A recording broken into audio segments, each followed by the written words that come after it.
मित्रो, तुम्ही नकारात्मक विचाराचे शिकार झालात की आयुष्याचा उन्हाळा व्हायला सुरुवात होते हे लक्षात ठेवा. कारण बऱ्याचदा तुम्हाला नकारात्मकतेचे फवारे तुमच्या दिशेने उडवले जातात आणि त्याचे तुम्ही शिकार होता. एका व्यक्तीला असं सातत्याने सांगितलं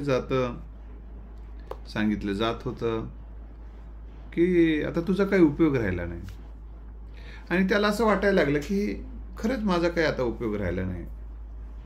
माझं बरंचसं वय झालंय, 60 वर्षापेक्षा जास्तच वय होतं. फार काय नवं खरं तर ते नवी विनिंग म्हणून जी माणसं बघतात ती उत्साहानं जगतात. आता त्यांना आपली विनिंग ही संपली म्हणून बघत होता स्वतःकडे. तुम्ही स्वतःकडे कोणत्या नजरेनं बघता, स्वतःचा काय विचार करता, त्यावर तसे रिझल्ट अवलंबून असतात. जगाने काय बोलावं त्यापेक्षा तुम्ही स्वतःशी काय बोलावं आणि लोकांच्या बोलण्याला काय प्रतिसाद द्यावा हे खूप महत्त्वाचं आहे.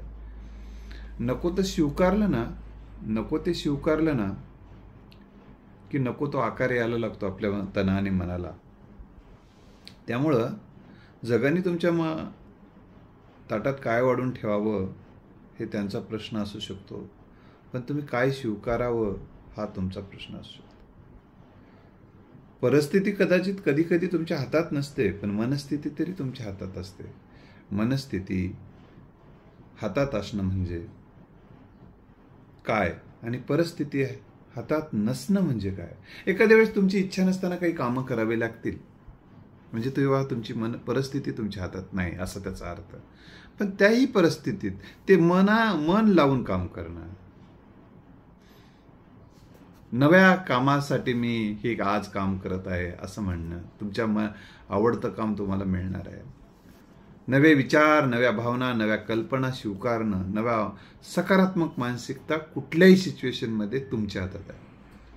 हां, परिस्थिती कधी आधी इकडे तिकडे होऊ शकते.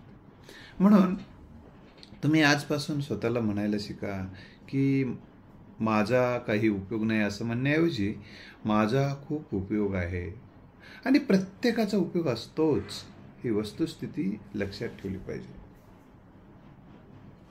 उपयोगी बनो, योगी बनो असा संदेश दिला जातो. उपयोगी आहेतच, योगी बना तेवढं.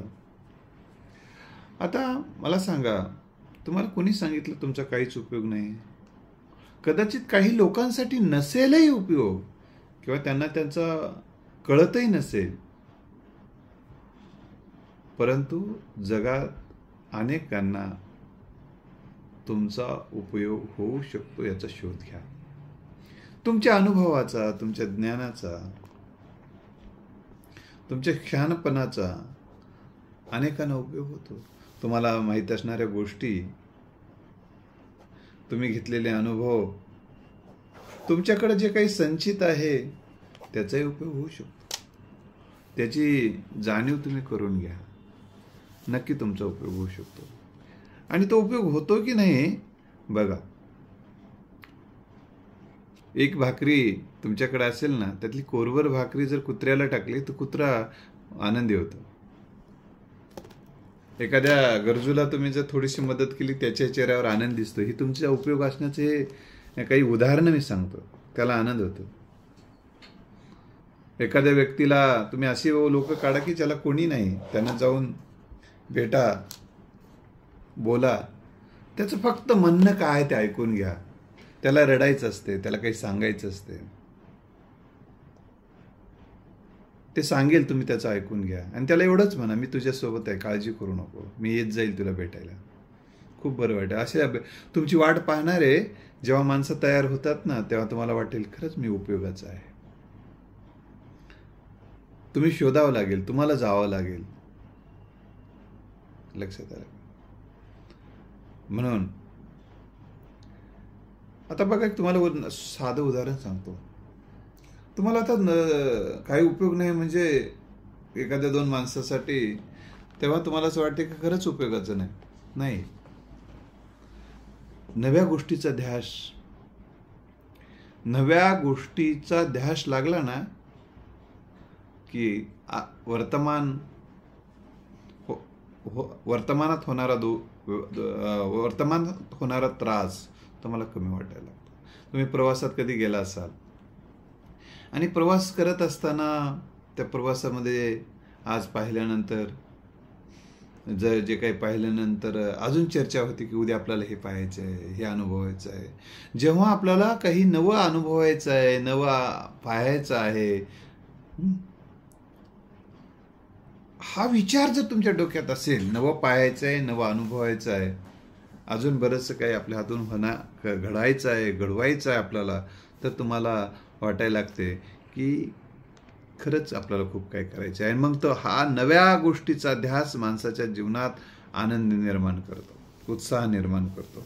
म्हणून मला उद्या काही बघायचं आहे, उद्या काही अनुभवायचं आहे, तर हा विचार तुमच्यामध्ये उत्साह भरतो. म्हणून असा नवा उत्साह नवा भरायला वृद्धाश्रमाला जाऊन एकदाच बघा, त्यांना गरज आहे तुमची. त्यांना भेटून या, तुम्हाला जे काही शक्य असेल त्याला देऊन या, त्यांच्या चेहऱ्यावरचा आनंद पहा.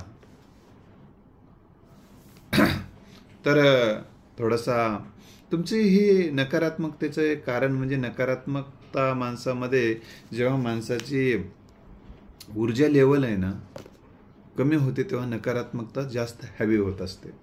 म्हणजे तुमच्यावर नकारात्मकता जर कमी करायची असेल तर तुम्ही तुमच्या मित्रांशी बोला, जे काय असते मनमोकळं बोला, मनमोकळं हसा. थोडं तुमच्या मनातलं जे काय आहे ते कागदावर उतरवा, लिहून काढा. मनातलं ओझं कागदावर उतरा, हलकं व्हाल तुम्ही. आणि जिथं काही चार माणसांना जे शक्य आहे तुम्ही उपयोगी आहात, आणि ज्या चार माणसाला तुम्हाला असं वाटेल की यांना माझा उपयोग आहे, त्यांच्या उपयोगी पडा. नवे छंद जोपासा काही, त्या छंदात रमवाना. छंद कुठेतरी आणि कशात तरी असावी माणसाला गोडी. लागतेच ना दुःखाच्या वेळी, विसाव्याला जागा थोडी. ही माझी 4 ओळी तुम्ही यासाठी लक्षात ठेवा की एखादा छंद नक्की, एखादा छंद, एखादा व्यक्ती तुम्हाला जोपासता आला पाहिजे आनंदात राहण्यासाठी. एक छोटासा हलका पहाटे, जेव्हा बरेच जण पहाटे उठतात आणि नकारात्मक विचारानं अस्वस्थ होतात, तेव्हा हळूवार तुम्ही घराबाहेर पडा, गार्डनमध्ये जा. तिथं अनेक माणसं येतात, त्यांच्याशी स्वतःहून नमस्कार करा, भेटा, त्यांच्या चंगुलपणाबद्दल बोला. धिपल्या काढत बसू नका कोणाच्या. आणि शक्यतो चांगला आहार, संतुलित आहार घेतला पाहिजे. जितकं काही योगदान आहे ते देताच आलं पाहिजे. आणि जितकं शक्य आहे तेवढं इम्प्रेशनच्या नादात किंवा जे काही घडून गेलंय आणि ते आता हातात येणार नाही, त्यापासून फक्त तो अनुभवाची संपत्ती म्हणून त्याच्याकडे पहा, आपत्ती म्हणून नाही. आणि जे काही चांगल्या गोष्टी तुमच्या आयुष्यात घडून गेलेल्या आहेत त्या गोष्टीचं स्मरण करा, त्या गोष्टी लिहून काढा. मस्त आनंदी जगता येते. आणि एकाच्याच भोवती फिरू नका तुम्ही. तिथं ज्या ऊसातला रस निघून गेलाय त्याच रस, ते ऊसच चावत बसल्यानंतर त्याच्यातून रस मिळणार नाही. तिथं रस संपलाय ना, तर सोडा ना ते. नवं जगात काही दुसरा ऊस नाही का? जगात काही नवे विषय नाहीत का ज्याच्यात रस अजून शिल्लक आहे? ते तुम्हाला त्या गोष्टी ज्याच्यात काही नाही त्याच गोष्टी करत बसण्यामुळे बराचसा वेळ त्याच्यातच चाललेला आहे. एक काल व्यक्ती माझ्याकडं भेटला आणि म्हणाला की मी आता माझं आयुष्य काय वाट पाहण्यातच जाते काय? म्हटलं काय झालं, असं काय प्रॉब्लेम काय? तर त्यांनी म्हणाले की अरे माझ्याकडे आम्ही आता दोघं राहतो, वृद्ध आहोत, आणि मग काय झालं? वृद्ध हे सगळ्यांनाच वृद्धत्व येतं, त्याच्यात काय अनिवार्य बाब आहे ते. म्हटलं आम्ही आमच्या मुलांची मुलींची वाट पाहतो, कोणी येत नाही आहेत. मग जगात काही ती येत नसतील, त्यांना कामं असतील, ठीक आहे, सोडून द्या. स्वतः विचारा, तुम्ही किती भेटायला जात होता तुमच्या तरुणपणामध्ये आईवडिलांना? असा विचार करा ना. आणि यावेळी तीच मुलं आणि तूच मुली ही तुमची समजून बसू नका. जगात अनेक मुलं आणि मुलींना गरज आहे सहकार्याची, मदतीची. त्यांनाही थोडी मदत करा, त्यांच्या सोबत राहा, त्यांना भेटा, नवीन नाती जोपासा. सामाजिक कार्यात वेगवेगळ्या काही सामाजिक मोमेंट असतात सकारात्मकच्या, काही स्पिरिच्युअल मोमेंट आहेत, आध्यात्मिक मोमेंट आहेत, काही धार्मिक मोमेंट आहेत. विशेषतः योग साधना, ध्यान धारणा, विपश्यना, सिद्ध समाधी योग, art of living, Om Shanti, अशा काही आध्यात्मिक चळवळीमध्ये तुम्ही स्वतःला गुंतून घ्या. जे की जिथं काही तुम्हाला कोणीच नाही असं वाटतंय ना, तर संन्याशांच्या सहवासात जा तुम्ही, जे संन्यासी जे होऊन जीवन जगतात. आणि मग तुम्हाला लक्षात येईल का संन्यासी लोकांचे चरित्र, आत्मचरित्र वाचा, त्यागी लोकांच्या सहवासात जा, वीर पुरुषांच्या कथा वाचा. त्यांनी कसं आयुष्य जगलेलं आहे. ते तर तुरुंगात जगले देशासाठी. तुम्हाला तर समाजात जगायचं आहे, स्वतःसाठी, फक्त आनंद घेण्यासाठी. अशा अनेक गोष्टी आहेत. संगीत ऐकलं पाहिजे.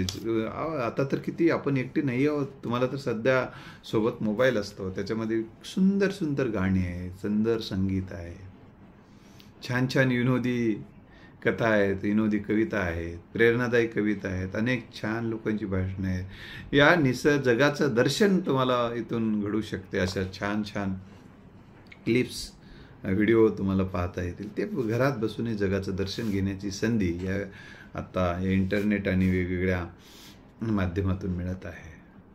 या सगळ्या गोष्टीचा आस्वाद घ्या. तेच जखम उगाळत बघलं. काळा कोळसा किती उगाळला तरी त्याचा अजून काय रंग काळाच असणार आहे. नकारात्मक गोष्टीला किती उगाळत बसणार आहात. तर थोडंसं ती जागा सोडा आणि नव्या जागेला जायला सुरुवात करा. नव्या जागा शोधा. यादी करा. आज हे पाहायचे तर उद्या हे पाहायचे, आज या मंदिरात जायचे तर उद्या दुसऱ्या मंदिरात.